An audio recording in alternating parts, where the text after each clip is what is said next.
A first of its kind wrestling event will be taking place in Northeast Ohio. It is called Wrestling Under the Stars at Forefront Field and will include some big names, including the man joining me right now. Here he is, the mouth of the South, Jimmy Hart. What an honor. Thank you for being here. Dave, thank you for having me. This is awesome, man. I love this.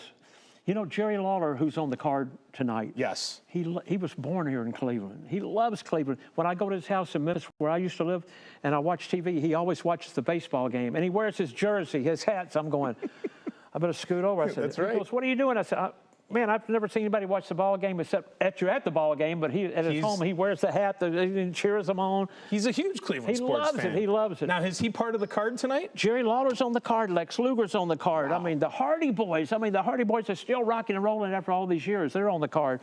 Matt Riddle's there. I mean, Ron Simmons. I mean, the list. And Mickey James, you know. So we got a little something for everybody. But it's going to be. But we'll be doing our autographs at 4 o'clock. 4 o'clock and autographs. The actual wrestling starts at 7. Okay. And 8 big matches. 8 big matches. Yeah. Can you tell me what some of the matches might be? Well, you know, I know the promoter. Maybe you ought to come and referee one of them. What do you think? Oh, maybe my goodness, I'll get a hold of them. But you know, they're going to be awesome. The matches are going to be great because when Tony Hunter and the people that put these shows on like that, they really put stuff really good together for the fans. It really kind of pleases everybody. Now, fan-friendly. What will you be managing? Will you be announcing? You know what is your role? I might be popping the popcorn at the ballpark. I might be parking the cars. I'll probably be doing autographs, but I won't be singing the national anthem. Whew. Wait. I thought you were a singer. Well, I was. But, you know, here's the same way to go into that. Yeah. This right here was out. This is my Gentry album out. This was like 56 years ago. Wow. Okay? And so all of a sudden we had a couple of hits on this. Cinnamon Girl that Neil Young wrote for us, and two. Before that I was with a group, the same group, the Gentrys, but we had a million seller called Keep On Dancing, but we changed and went to the Sun label. Now I get a call from them 2 months ago and they said, we're going to put a new album out. What?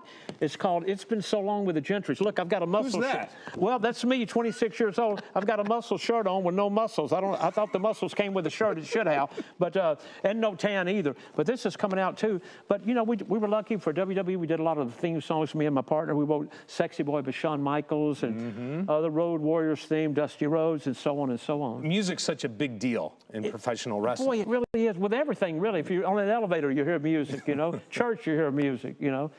What do you think's the best music, or who had the best intro, or has it, whatever? Wow. Besides the ones that we did, I don't want to be, you know, on that way. But I loved Triple H, you know, the game song, you know. I love that song, so it was great. Spitting the water out or whatever. Oh yeah, but that was unbelievable. I loved John Cena. John Cena's song's great. So we were lucky just to have a few of it that the wrestlers did. So we were happy to do that. Where's your megaphone? The megaphone is in the room. I just washed it. No, I didn't wash it, but I got the megaphone in the room.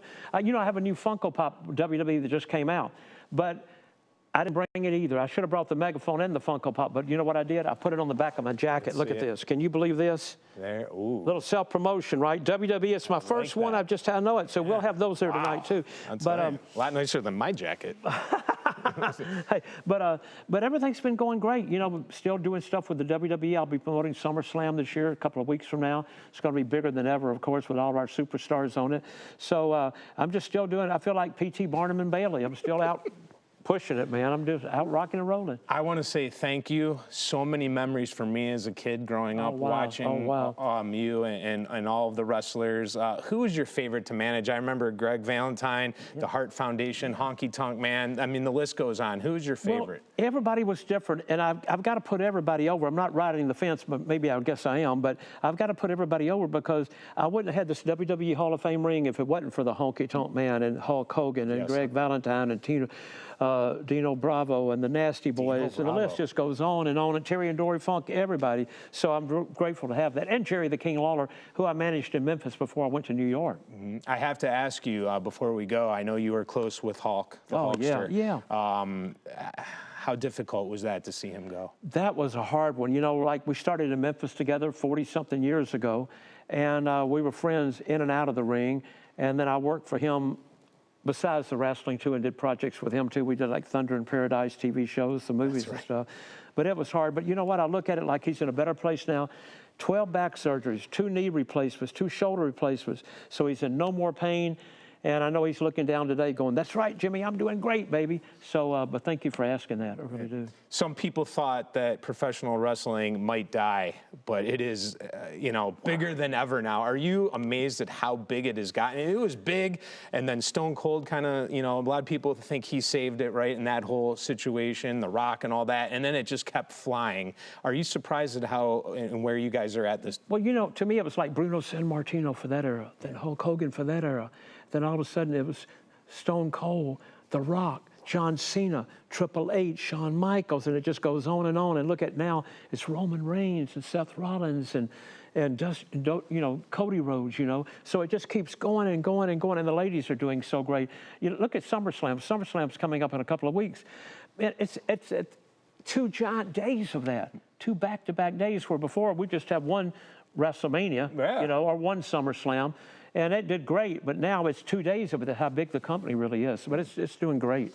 Jimmy Hart, WWE Hall of Famer. Thank you so much for being here. Let's get the details out. $15 tickets, I believe. Yeah, I think 20, 15 bucks. The stadium is, the stadium is unbelievable. I don't mind popping the popcorn for there, I'll tell you that now. That's right. And eating it too. But look at the guys that are going to be there. Matt Riddle, Jerry the King Lawler, Ron Simmons, Lex Luger, the Hardys, Mickey James. I mean, the list just goes on and on. It's going to be great. We'll be there at 4 o'clock doing autographs, and then the show actually starts at 7.